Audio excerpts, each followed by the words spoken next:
All right, welcome to our first guest in this quote NFL off-season pro football doc sports injury central podcast. A good friend of mine, very respect his work very much. He's a veteran guy and very pleased to have on here to discuss Hall of Fame, Cardinals, whatever he wants, but pleased to have Howard Balzer here on the show. You've covered the Cardinals for what, 50 years? That's crazy. You've been a Hall of Fame selector for 20 plus years. That's very interesting. And we're pleased to have you on the show. And let me preface this by saying you have been one of the rule follower, very respectful of the process. When I saw you at Radio Row, Media Row, whatever they call it now, I asked you about, hey, and you're like, no, I'm not saying anything. I'm respecting the process. I'm not giving my vote. I'm not talking about anything until the announcements are formally made and everything is official, because that's what the rules are. And now it's over and we're scheduling this chat. So we're pleased to have you on, and I respect you, how you respected the rules. Well, I appreciate that, David. And I just want to say I haven't covered the Cardinals for 50 years. I don't know if I'd still be covering football if I had covered them for that long. But I have covered pro football for 50 seasons. And, of course, the season just ended, so that completed my 50th season. Wow. Back when I lived in St. Louis, I did cover the Cardinals, not on a daily basis because I worked then at the Sporting News, but I certainly, was out there and went to games and all those things. And then, of course, St. Louis didn't have a team for a number of years when the Cardinals moved to Arizona. And then when the Rams moved to St. Louis, I covered them very closely for, I guess it was the 21 seasons that they were in St. Louis. Then they left. So I was in St. Louis for the departure of two football teams. And then after a few years of no football, my wife kept saying to me, well, how long are we going to keep staying in this cold weather in the winter? And I had some sons who lived here in the Phoenix area.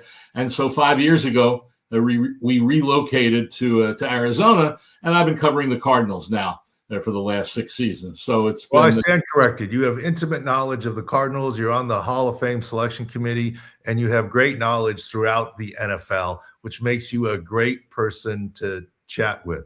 Look, you're the professional media person. I'm not. So I am not a good interviewer. I don't have journalism training. I'll just let you start and talk. Tell us what you want to tell us about the Hall of Fame, what happened, the selection process, your vote, your whatever you want to say. This is open-ended, and there's nothing there, and we are live as we discuss. So whatever you want to talk about. Well, you mentioned the process, David, and I think that it's a process that a lot of people, even before the changes in 2025 for that year's class, even before those changes, there were a lot of people who just didn't really know the process, didn't try to find it out or any of those things. It's reared its ugly head these last two classes with a major change, and trying to make this as succinct as possible. There's been a lot of different changes over the years at the Hall of Fame with how many people are eligible, how many people, the minimums that have to go in, where the seniors are and all that. But the one consistent aspect of it is when it got to the final vote of the selectors, each person, whether it was a senior, whether it was a contributor, whatever it was, they would be voted on individually, one by one. And if they got 80% of the votes of the number of selectors, they would be elected. And that went on like that for decades and decades. And then last year, that was a major change occurred. And some believe it was in reaction to the comments that Deion Sanders made about the elite of the elite, and there should be a separate wing in the Hall of Fame for those players that have busts. He wouldn't mention players by name, but he would say there's guys in there that shouldn't be. And then suddenly, in August of 2024 for the 2025 class, there was a major change. And what happened was the modern day 15 finalists instead of voting from 15 to 10 to 5 and then voting individually on those 5, we voted from 15 to 10 to 7. And then each of us would then vote for 5 guys, and you needed to get 80% to be elected. That resulted last year in only 3 modern day guys going in. This year, 4 did. And so you can make the argument, if it had been done that way, the same way as before, there'd be 3 modern day players in the Hall of Fame or having been elected to the Hall of Fame the last few years that are not in right now. And that has unintended consequences because more players in the finalist group come back potentially for the next year. And then you have a new group of first-time eligibles that enter it. And it's very hard for someone to enter that list of 15 finalists. So that's one aspect of it. Then you had what we've called the group of 5, 3 seniors, 1 coach, and 1 contributor. And to back it up a little bit, David, it's important to mention how the Hall of Fame changed the process going back to 2015. It used to be that seniors, coaches, contributors would be considered within the modern day player list.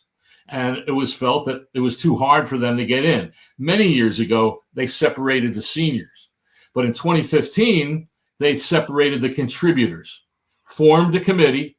They advanced on a 5-year alternating basis, 1 contributor or 2, and then 1 senior or 2 to the final vote. And then, once again, we'd have the up or down vote on each one individually. That started getting Bill Polian and Ron Wolf and Gil Brandt and Bobby Beathard. It served its purpose of getting more contributors elected to the Hall of Fame where they weren't competing against players. 2021, the coaches were still in the group of the players. 2021, a coaches committee was formed to try to get more coaches in because it's very hard. I mean, if you have Don Shula, if you have, Tom Landry, they're going to get in. But maybe the next level of guys who are great coaches, very hard competing against players. So they separated out coaches. That led to Tom Flores, Dick Vermeil being elected, Don Coryell, who was a finalist many times with players, but couldn't get to that last group. Then finally, David, in 2023, only 3 years ago, the decision was made to have 3 seniors finalists instead of 1 or 2, because we call it the seniors abyss. It's incredible. If you look at the list of senior nominees every year, I guarantee you go to a pretty good football fan on the street, give them the list, and they say, oh, that guy's not in the Hall? That guy's not in the Hall? I'm not saying every guy in the nominee list, but you could probably find 10 or 15 guys that people would wonder, how are they not in the Hall of Fame? Guys fall through the cracks for varying reasons. So anyway, they come up with 3 seniors finalists to create, for a couple of years, they then combine the contributor and coach committee to get 1 guy from that because they felt that a lot of deserving contributor guys had gotten in and there weren't that many left. So these are the changes that happened from 2015 to 2023.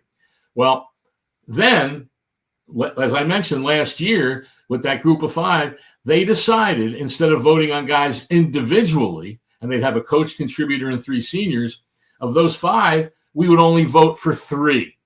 Only vote for 3. And the math tells you with 150 votes from 50 people that once somebody gets 40, it's very hard for anyone else to because votes get split. And that's what occurs. And so now what we've had in 2 years of this new process is a group of 10 deserving people, 6 seniors, 2 coaches, and 2 contributors, and only 2 of the 10 have been elected, and 1 each year was the senior, Sterling Sharp last year, and then of course who will be enshrined in August, Roger Craig. And so my belief is when you had this class this year of Roger Craig, Ken Anderson, L.C. Greenwood, incredibly deserving seniors players. Then you have Bill Belichick, the coach, obviously. Robert Kraft, his owner, the guy who hired Bill Belichick and got ridiculed when he hired him. He was the contributor finalist. So what I believe happened is that those 2 guys split votes, and neither of them were able to get to the 40, and Roger Craig emerged as the senior with the most votes. And it's interesting to me, with all the hullabaloo and all the criticism about Bill Belichick not being elected, since Roger Craig got in, I've seen nothing but praise. And, oh, finally he got in. Look at all the great things he did for the 49ers. He's been waiting so long. Finally he got in. That's been the headline there, instead of Bill Belichick didn't get in. Well, I'll tell you this. If Bill Belichick had gotten in the Pro Football Hall of Fame this year, or Robert Kraft, or both, Roger Craig would not have gotten enough votes to get in. And that's the reality of what this process has created, forcing all of the 50 selectors to make choices between guys that in the past didn't compete against each other for votes, but now they are. And that, in a nutshell, is what the change in the process was, and what I believe contributed to what happened for this election. So, we'll see what happens going forward. Does the Hall make more changes? There's a lot of rumors, a lot of speculation, but a lot of time between now and next year, and when the next process ends. But there's the feeling that something will change. We just don't know what it'll be. And speaking of change, and first of all, you refer to they did this. Some clarification from your perspective. Who is they? And not pointing fingers, just clarification. Right. And my first question to you is, Jim Porter, I don't know him, but he leads the Hall of Fame, stated several things. One of the things that he stated that perhaps needed to change is they perhaps needed a historian on the selection committee. Seems to me you're a pretty good historian in terms of what there is. Seems to me there are other pretty good historians. I mean, anyone who listened to you right there, no offense to anyone who's actually from the Hall side, I don't think you have a better historian than Howard Balzer. So I don't know that a better historian changes anything there, but who is they, and what are the potential fixes? And historian, I think we have one already. Well, and there's more than just me. There's a lot of guys who have been there a long time. There's several on the committee who have been selectors longer than me. Guys like Rick Gosselin and Frank Cooney and Dan Pompei and other historians have been added in the last few years, like Ross Ketover, who's with NFL Films, has been there a long time. Joel Bussert, who worked in the league office for decades, that was added to the committee. John Turney has a role with things. So there are historians there. And one of the things that I would argue, David, is it's obviously it's needed, but what we've also had, it seemed, and all of us have talked about this to a degree, is the recency bias that occurs when you get these big names that, say, in this year, and I'm not saying obviously Drew Brees and Larry Fitzgerald deserve to be in the Pro Football Hall of Fame, but they're remembered more. Last season was 2020 by a lot of some of the younger voters in the room than, let's say, a Darren Woodson, who's been eligible for 18 seasons, Willie Anderson, who's been eligible for 13, Torrey Holt, who's been eligible for 12. Some of these selectors, some of them probably didn't even see them play. And so, but yeah, from the historian standpoint, there are many of them on the committee. So I think what we all feel, I shouldn't say we all, because I can't get in the heads of 50 guys, and there's women on the committee, and we talk to each other, and I've talked to several. And I believe this 100%. If we were voting up or down on those 5 people this year, I think all 5 might have got in. Now, maybe one of the seniors doesn't. Who knows? But there's a very good chance that all 5 would have, and we wouldn't have had to sit. That was hard. We're sitting down and saying, "Oh my God, which 3 am I going to vote for?" And so I think that would be one aspect to, in a sense, go back to the way it was. And so, like I said, that's one fix. You can't fix recency bias. I think that there has to be a feeling there. Last year, for example, Eric Allen got in his 18th year of eligibility. And there was the feeling, hey, he's going to be heading towards the seniors if he doesn't get elected. And there's been a lot of talk about who are the, quote, most deserving, right, that should go in. Well, in each person's mind, they have a definition of who are the most deserving in that particular class. And one change that I think has happened, and you correct me if I'm wrong, this used to be done in person. Now it's Zoom. And I would imagine what effect, if any, I mean, when you're in person and you're having coffee or breakfast, there's more casual conversation. When you're Zoom, everyone's on a meeting unless you have a conversation outside of that. Has the Zoom nature of it versus in person changed anything one way or the other, or any thoughts on that?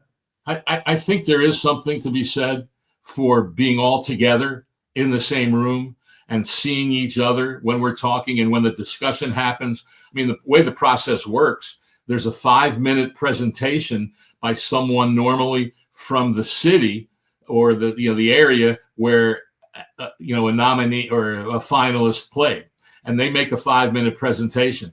Then it opens up to the floor, and there can be discussions that go for 15 or 20 minutes. The Bill Belichick discussion went for 45 minutes. So, but we're all, it's like we're talking to each other instead of just talking into a computer screen. So I think there is something to be said for that. I don't know how much that would change the result. And, Jim Porter has said that he'd like to get back to in-person meetings. And they tried it a couple years ago, actually, and had everything booked. Everything was ready to go. The selectors were going to head, I think it was to Atlanta for the meeting. And then bad weather hit the East Coast. And a lot of the guys in those eastern cities weren't going to be able to make it there in time. And so, boom, that ended it. And we ended up with a Zoom meeting. So that's one of the pitfalls, if you will, at that time of the year, of trying to get everybody together and in one place. Where now everyone say, well, when you go to the Super Bowl, that's the case. Yeah, when you go to the Super Bowl, when we used to vote on Saturdays, most of the guys were there already because they were working. And so that it wasn't as much of an issue. And then there was, near the end, there were some guys who weren't their affiliate wasn't sending them to the Super Bowl. And so they would come in later in the week, maybe Thursday or Friday for the meeting. So you had a little bit of leeway there. But yeah, the deal with the not in person also, because it used to be done during the week for the Super Bowl, right? But now the timeline in terms of the staged surprises, Yes. then there needs to be more time, right? It's not just done, boom, you got the results, and now we're going to surprise them because they're there. So that's changed it too. Howard, I'm not going to put any pressure on you. That's created some of the leaks. Sorry to interrupt, but that's created some of the leaks that have happened because we voted on January 13th. We weren't allowed to tell anyone when the meeting was. We were only supposed to say, well, it's going to be sometime in January. We voted on January 13th. I mean, NFL Honors was, what was the date? February 4th? I mean, yes. That's a good period of time. And who knows who everyone believes it was Bill Belichick, because Bill Belichick leaked that he didn't get in because the Hall calls all the people who didn't get elected. Certainly there weren't any leaks of who was getting in, but obviously there were leaks of who didn't, because those people are told. And so maybe that's a thing.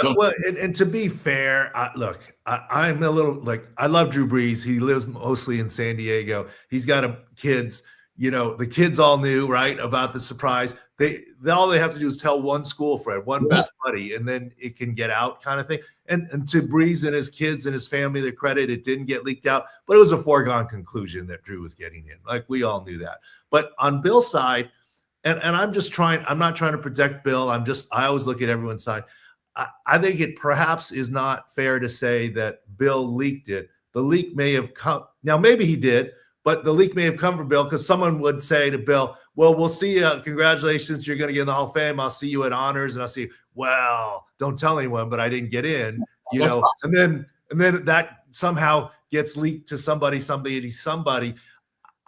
I don't know that it's fair to say Bill planted or leaked it purposefully. It may have come from his mouth, like just a normal conversation. Like I would share things with my wife or a good friend of mine, don't tell anyone, but then where it goes from there. So I don't know. I hate to say that he leaked it purposely. It may have come from him, or he would have known, certainly, right? I mean, well, he did have some quotes in that ESPN article. Oh, well, then maybe. Okay, well, or maybe he's like, well, since ESPN knows about it, I might as well say something. I don't know. I mean, I'm not speaking for him. Bill can speak for himself. No, I get it. But the other part is, what's been said is they would like to get to an in-person meeting that would then have a shorter time between when the vote is and NFL honors, but there's still going to be time in between. There's almost no way to avoid that. And so maybe if there's a shorter time frame and maybe they don't tell the people who didn't get in. Of course, I don't know. At some point, though, when no one's come to your house, right, and no one's called you to set up or called family to set up this surprise, then at some point someone's going to realize, hey, and they haven't filmed it yet. Obviously, at that point, when it gets to a point a week before, let's say NFL honors, if you haven't been, you haven't filmed your bit yet with someone coming to your door, well, then you're gonna have a pretty good feel that I didn't get in this year. Now, what you do with it, it's a little bit, look, if you weren't planning to go to the Super Bowl city and you go and then you wait for a knock on your hotel room door, that's a little bit, yeah, that's not cool, I don't think. So, Howard, you talked about the voting. Do you care to share your vote or your voting process? Well, I think that it's gotten to the point with this thing about deserving, and that Vahe Gregorian said what his vote was, and said that he voted for 3 seniors, and now there's pushback that, well, you shouldn't favor seniors over anyone else. And there's been talk that people who didn't vote, and that's not just talk, Jim Porter said it to the Associated Press, that you could be removed from the committee for not voting for what's the most deserving players, or favoring a senior over a coach or a contributor. So I think now we're in a situation, not knowing what the future holds, where you could be jeopardizing your own position. Tony Dungy got criticized on the pregame show Sunday on ABC for not giving his vote, while also explaining this whole aspect of how it's being viewed now. And you don't know how it's going to be viewed. So in that respect, I'll just say this without giving up my vote, revealing it, is that I believe that Robert, with all the stuff about Bill Belichick, Robert Kraft was kind of ignored in all that. And it's, in my mind, Robert Kraft is just as deserving as Bill Belichick, and maybe more so, because I mentioned earlier that he was ridiculed somewhat, not only for hiring Belichick as a head coach when he did, but giving him control of the football organization as the de facto general manager. And so he did that. They got to a Super Bowl before the Bill Belichick era. A lot of people forget, David, that he saved football in New England. There was talk of, at the time, when they had a bad stadium, not very good ownership, Victor Kiam and that group of people. And there was talk that they were going to move to St. Louis after St. Louis didn't get the expansion team in the votes of 1993.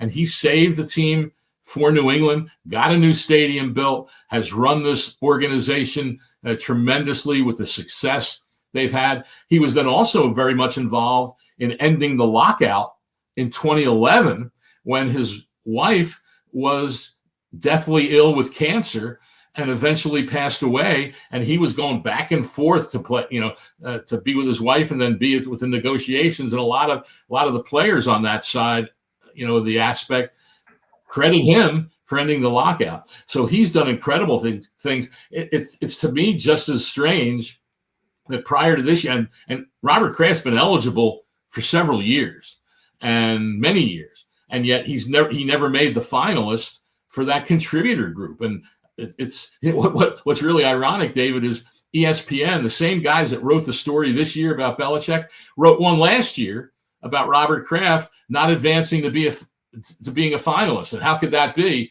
Then when they had the Belichick story this year, they hardly even mentioned Robert Kraft. So, well, that would have been the biggest of ironies if Belichick and Kraft both got in on the same year, right? That would totally would have been. Totally would have been. And so, but at the time when the whole Belichick story came out, we didn't know what had happened. No one knew. I mean, we as selectors, we're not told the result, even though it's known, pretty much right away. And so that made the whole Belichick debate kind of in a vacuum, without knowing the fate of Robert Kraft. Then it came out actually, I guess the week before Super Bowl week, that he hadn't made it either. So at that point, you knew that there was going to be one senior that got in, maybe more. But, and you know what, David, another part is that we don't know that that Roger Craig got 80% of the vote, because the Hall of Fame has minimums. One person from that group of 5 had to get in, and 3 from the modern day guys had to. Well, with 4 getting in, we know they all got 80%. But with only 1 getting in, we don't know. It's possible Roger Craig got less than 40 votes, and that's not revealed. And is that fair? I mean, and I'm not saying this happened, but let's say in any year that somebody gets in with only 38 votes, right? They didn't get the 80%, but they have to meet that minimum. Well, what happens the next year?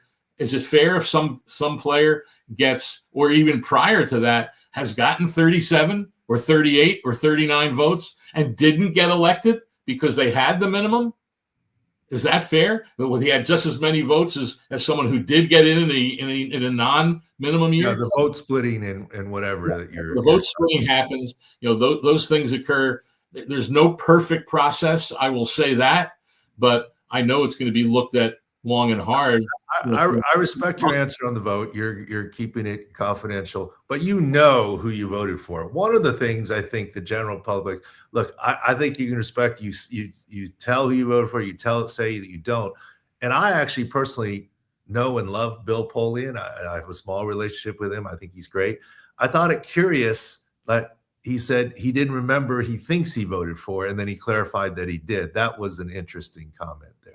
Well, what's interesting about that is that you vote electronically when we're on Zoom.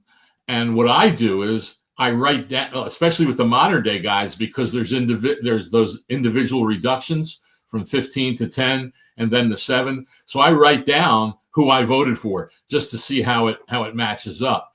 A lot of times I don't write down who I voted for on the other group. Most of the time I vote yes when it's up or down on one. But so when that happened with Belichick, frankly, I did not remember. By the time that came out, well, who were the 3 I voted for? And I didn't remember if I wrote it down. Well, I went to my little sheet that I tracked a lot of things during the meeting, and I saw that I did write it down. So I can understand why someone 2 weeks later might not remember the three that they voted for, or if they didn't write it down, who were the 10 you voted for? Who were the 7 you voted for? You might remember some of them, but you might not remember all of them. And so, all right, I can understand that explanation. From first glance, I was like, how do you not remember? But I see what you're talking about there, where you don't remember. So Jim Porter has said, reducing the size of the panel that votes, and most people I've heard, including Mike Sando and others, say you should increase the number of size. So that's interesting. Changing the makeup of the panel that votes, including historians and maybe former GMs. But we talked about, you have historians and you do have former GMs on there. So that's interesting. Reducing the number of modern era players who make it to the final stage from 15. And then finally, making the votes public.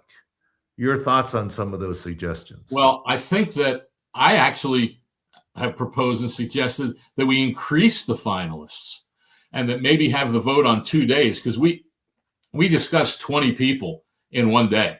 We're on that Zoom for 8 or 9 hours. And so I've suggested doing that group of 5, if they keep that as it is, do that one day, get that done, and then do the finalists, the modern day guys, the next day. And I've advocated for increasing it to maybe 18 or something like that, so you get more guys being discussed. If you make it smaller, I think you're really going to not only shut out some guys from becoming finalists with all these, first-time eligibles. I mean, look at it this way. I mentioned the recency bias, David. Of the 15 finalists, 9 were first or second year eligible players. And they had a total of 14 years of eligibility. The other 6 guys had a total of 60 years of eligibility. And that included, Eli Manning, who only had, he was in the group of 2, because it was his second year of eligibility. But 60 years of eligibility for the other 6. 8 of the 10 in the first reduction were first or second year guys, and then 6 of 7, the final 7, and then all 4 were first or second year guys. And then next year we've got Adrian Peterson, Ben Roethlisberger, Rob Gronkowski coming into the discussion. So it's only going to continue to get harder and harder. And so to me, lowering the number of finalists, lowering the number of voters, which makes it even a smaller margin, a smaller number of votes that can keep someone out. I don't know. There's been one suggestion by some to make it 75% instead of 80. Baseball is 75%. So there's been that suggestion. In terms of what's always interesting to me, and I hear people, well, you should have more players, have players vote, have Hall of Famers vote. Well, and we've been accused of having bias and voting for guys we don't like. Well, I think it could be argued that some players have more biases than others. And I'll say this about Deion. This one I had a laugh at, David. Over the weekend, Super Bowl weekend, I forget what day it was, Thursday, Friday, somewhere in there, he had a podcast. And he was on his rant about the elite of the elite. And there's guys who got in that shouldn't be in, and there's guys who should be in. And his host, the co-host, asked him, well, who are some guys that you think should be in? And he named Darren Woodson, Fred Taylor, and Asante Samuel. Samuel hasn't been a finalist. Fred Taylor and Darren Woodson have been. But does that fit the type of players that Deion Sanders has advocated to be the elite of the elite? To me, they're in that same group where he might, oh, well, that guy's not deserved. So he has biases himself. And so personally, I think some players, and they have more biases than the writers. And I'll say this: I saw a lot of columns from people saying, well, they didn't vote for Bill Belichick. And it's they, right? All we know is we don't even know how many votes he got. All we know is that at least 11 did not vote for him, and they didn't vote for him because they don't like him. They didn't vote for Terrell Owens because they didn't like him. I've never voted that way. I don't believe that other selectors vote that way. I've always said this, David. Warren Sapp was a first-time eligible that got elected. He wasn't liked by basically anybody in the media, right? But he got elected based on what he had accomplished. And so I don't think that that's a true issue with this. And with Terrell Owens, there was people who might not have liked what he did when he was suspended twice. He blamed the media for not getting in. Hey, he was suspended twice by the 49ers and the Eagles by his coach for conduct detrimental to the team. Well, everyone kind of forgets that. There's like a collective amnesia. And with Belichick, I'll say there was discussion about Spygate. And it's interesting to me that for a couple of decades, the Patriots people, I hate the Patriots and Bill Belichick's a cheater. Then he doesn't get in the Hall of Fame on the first try, and all of a sudden he's on this pedestal, and that Spygate shouldn't matter. I'm going to say something that's completely ridiculous. Spygate shouldn't and won't prohibit Tom Brady from getting in on the first ballot. So, he didn't tape opposing team signals. And for those, but it helped his play. Potentially. Well, maybe it helped on offense. Maybe it helped on defense. We don't know. Maybe. Yeah, I don't know. That's ridiculous to say that. I just throw it out there as a thing. But the whole thing is it feels like we're headed for an inevitable. Remember the one year where they let in a lot of people, like a makeup year? That was the Centennial class. Yeah. Yeah, the Centennial class. Because you only had 4, you've only had 5. Now as you talk about the backlog, are we headed for that again somehow? Well, if it keeps going like this, then the backlog's only going to get worse, and there's going to be more guys that end up in the seniors category. As I mentioned, there would be 3 modern day players that would have been elected to the Hall of Fame, most likely, had the old final voting rules been there. And the same thing, and it's what's ironic to me is it's talk that senior players shouldn't be prioritized, but in a sense, when the decision was made to increase the seniors to 3 to try and get more in, that essentially prioritized to a degree seniors players.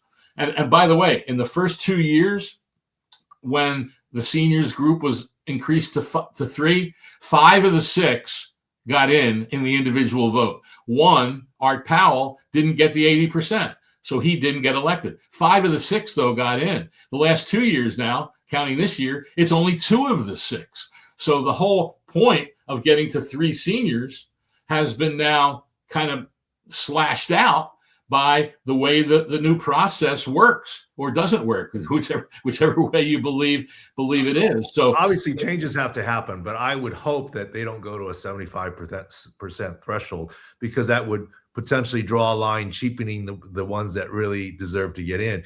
But obviously maybe go back to the 80% up down, or instead of the split vote. And I get how the split vote can happen. I mean, I'm not talking politics here, but if you're in a state where you know a certain candidate is going to get the Democratic nomination, and you're in a state where you could, in the primary, decide to vote Republican or Democrat, you're not tied to your party, you might go vote on the Republican side because you already know that Democratic candidate, or the other way around, right? And that may have been what happened to Belichick. Oh, he's going to get in. I don't have to worry about that. Let me, put my attention to others. Whether that should or shouldn't happen, I think that's kind of what some of your colleagues have said that they did. No, and I think the split vote happens on a lot of different levels. I mean, I recall a few years ago, and sometimes it happens at position groups, when you have, like a few years ago, Andre Johnson, Reggie Wayne, and Torrey Holt were all in the 15 finalists, and all wide receivers.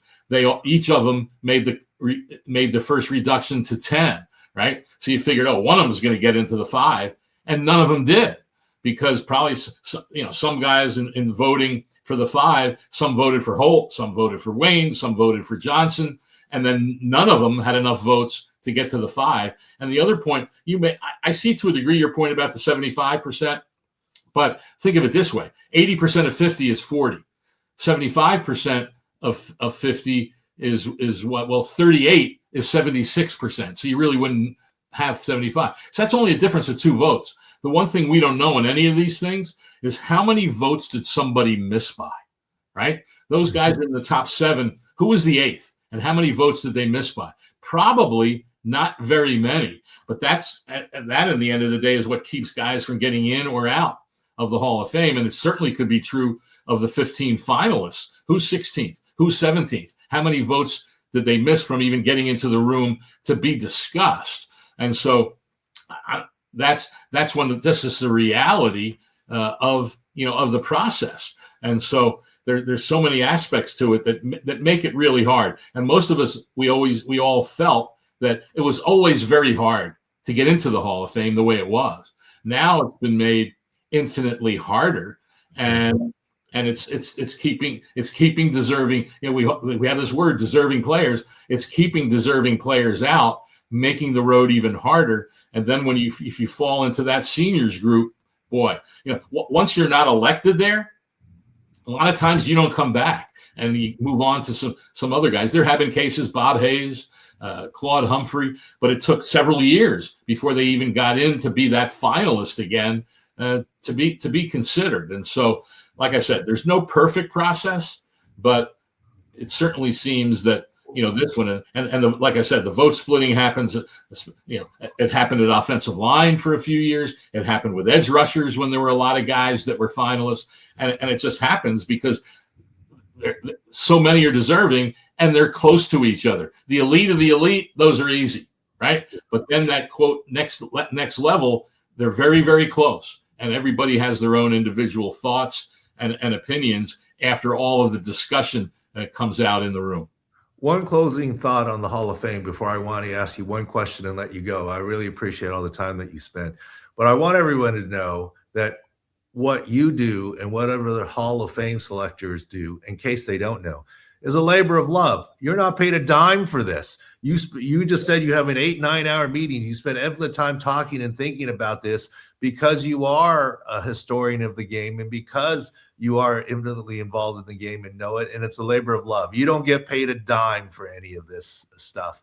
And so I just want people to realize that ahead of time. And that goes for everyone else in the Hall of Fame selection committee. So ask you a specific Cardinals related question.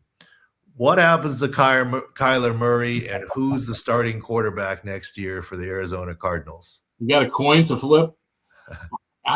There's so much discussion about Kyler Murray that, and there's a lot of collective amnesia from people talking about, well, there'll be some teams who are interested in fixing, that'll take on the thing of fixing him as if he needs fixing.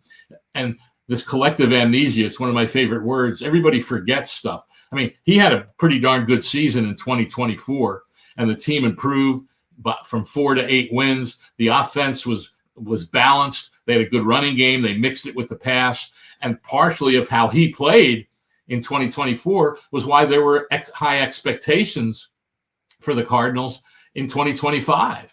And then James Conner, they had no running game after James Conner got hurt in week 3 and Trey Benson got hurt in week 4. They were done for the season. Kyler Murray was hurt in week 5, done for the season. We can talk all we want about soft benching and all that, but he wasn't available to play. Tip Ryman, a blocking tight end that they did a nice job as a rookie in 2024. He was injured early and was lost. And so, well, I'll back you up on that, Howard. At Sports Injury Central, it wasn't the 49ers. It was the Arizona Cardinals that had the lowest 6-score Sports Injury Central scores for a team for the entire season. Arizona Cardinals was number 1 or number 32, however you want to count it, in terms of their health. And they also maxed out their number of players on injured reserve kind of thing. So everyone talks about the 49ers being injured, but it was the Cardinals that were the most injured team in the league. So if not Kyler Murray, who would it be? Any ideas or no? Jacoby Brissett, somebody else? There's a lot of speculation. They have a new head coach, obviously, and a new offensive coordinator. One quick point on the 49ers. I would laugh when everybody would talk about them by injuries, and they did have a number of them. But the key was, the year before, what a great job Kyle Shanahan did. The year before, they won 6 games, and they only had Christian McCaffrey for 4 of those games. Last year, Christian McCaffrey was healthy all season, as was for the most virtually the whole year their offensive line. But, in terms of if they move on from Kyler, and there's some thought that, who knows, maybe Mike LaFleur, the new head coach, will want to work with Kyler, thinking that gives them the best chance, to win games next season. We don't know any of the thoughts, but most believe they'll move on from him. Can they get anything in a trade? If they do, they'll have to pay some of the guaranteed money, most likely, on his contract. It could be Jacoby Brissett as a bridge to a younger guy, but who that would be? I mean, after Fernando Mendoza, who's next? I mean, there might not be another quarterback taken until the 2nd round. I mean, heck, last year you had Cam Ward going number 1, and Jackson Dart went late in the 1st round. And so that could end up happening this year. So do they draft a guy in the 2nd or 3rd round as a guy to develop where there's not as much pressure because they're not a 1st-round pick? Is there a different veteran? There's been a lot of rumors about Malik Willis, who's going to be a free agent based on 3 starts, based on 3 starts in the NFL. Everybody's doing backflips over the guy. And who knows? He could end up being a good player with the right team. And so to me, one of the bigger questions for the Cardinals is what happens with James Conner now. I mean, he's going to be 31, and can you count on him for a full season? He's never played a complete season, and last year was his shortest. And so, you need balance in your offense. Mike LaFleur knows that, coming from the Rams. As good as Matthew Stafford and Puka Nacua and Devontae Adams are, they had an excellent 2-headed monster at running back with Kyron Williams and Blake Corum. So you better have that running game and balance in your offense if the defense isn't going to just, step up and stop it. So I think, like I said, it could be Brissett and then a younger guy to bring in. Maybe they wait to 2027. Who knows? But I think everybody's guessing, and I think no one really knows the answer to it now. But it does appear and that's why I say that, it does appear they'll be moving on from Kyler Murray. But, if they cut him, if they can't trade him, and then they cut him, they're still going to be responsible for his guaranteed money. And it goes against their set. It would be like a plus $50 million salary cap hit if they end up, releasing him. So they've got a tough decision on their hands. And, we'll see we'll find out in the next month. It seemed to me, how I do injury analysis and look at injuries and what it portends. John Harbaugh and Lamar Jackson relationship, this, that, the other. We've talked about that on our podcast.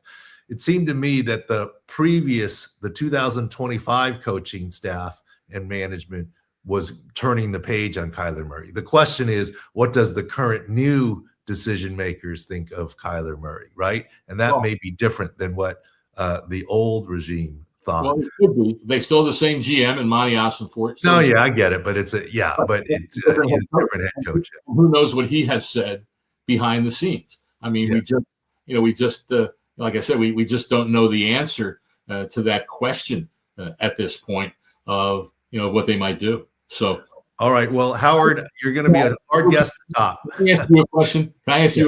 Real quick? As someone who's obviously treated a lot of people with injuries, I was a little troubled by all the harsh criticism of Will Campbell, the Patriots left tackle, who had a tough game against one of the better defenses in the NFL in the Super Bowl. Well, hardly anyone mentioned the fact that Will Campbell suffered a knee injury in Week 12, missed the next 4 games, came back to practice for like a handful of games before playing in the season finale. And then the playoff games against good defenses, Chargers, Texans, Broncos, and then the Seahawks. So I'm curious from your perspective, everyone, to me, in my mind, people out there, when a guy comes back from injury and misses 4 or 5, however many games it is, they suddenly expect miracle that the guy's just going to be the same guy he was before the injury. Give me some insight if I'm correct. I think that's a tough thing to be able to do. And I'd like to hear your perspective on that when a guy comes back from an injury and then is, just trying to get back into game shape after missing more than a month. But again, he has a tough night. Everybody's criticizing him. Well, I will say this. It is 100% correct that he tore a ligament in his knee. He sprained his right knee MCL, medial collateral ligament, and a sprain is a tear. We don't know the degree of sprain, but even a grade 1 or 2 is at least a partial tear. So it is factual that he tore a ligament in his knee. He didn't need surgery. Based on timeline and observation, I do believe that he was probably maybe not 100% healthy, but probably 95%. And as players would say, healthy enough to be on the field, he should be healthy enough to go. And of course, he wasn't even listed on the injury report in any way, shape, or form. It is a fallacy that the Patriots didn't list Drake May on the injury report with his shoulder. It is a fallacy that the Patriots played injury games with him. Drake May was listed on the injury report the week before Super Bowl LP, the week of Super Bowl FP, still on the injury report, still on the final injury report. He just didn't have a game designation. And not having a game designation means that he was 100% playing, and he did 100% play. The fact that he had an injection to play doesn't factor into that. And as you know, full practice does not mean full performance. Right. Full practice just means he did everything they wanted him to do as a normal starter. How well he did it does not factor into full practice. That the fact that he did it. So I don't believe the Patriots, Vrabel, or anyone had any shenanigans there. And the media narrative or some narrative that they omitted him from the injury report, they never did. But Will Campbell was never on the injury report in the final stuff. So I have to believe he's healthy. But to your point, it's hard to have the pressure on you in a Super Bowl. It's hard to play against the Seattle Seahawks defense and their defensive line. It's hard to play against the Denver Broncos defense, the Houston Texans, the Chargers. But the bottom line is this. It's hard to play against these top defenses.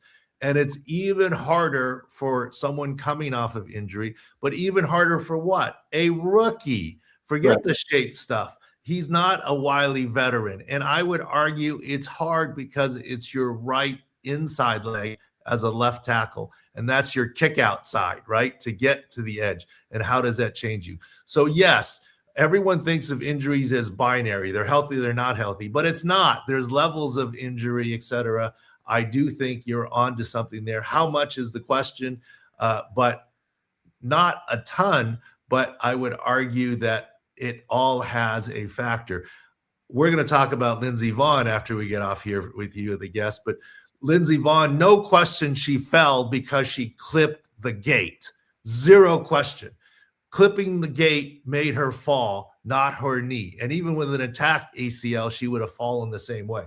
But would she have taken as wide a turn and taken that line and been as whatever, leading to it? That's a question that I'll let skiing experts do. And that's kind of what you're saying, the subtleties of the game. And that's why you've covered the NFL for 50 years.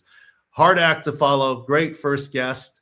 And we'll move on to a part 2 where we'll talk about Lindsey Vonn and honestly 3 hamate fractures in Major League Baseball in spring training. So always tough to talk about Sports Injury Central. Howard, thank you so much for your time. Any parting words, anything you want to push or promote?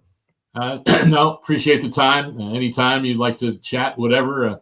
I always like talking football. So, but you can follow me on Twitter, HBALZER. I guess I should say X, right? HBALZER 721. Follow me there, and you can read my work at cardswire.usatoday.com. Thank you, Howard.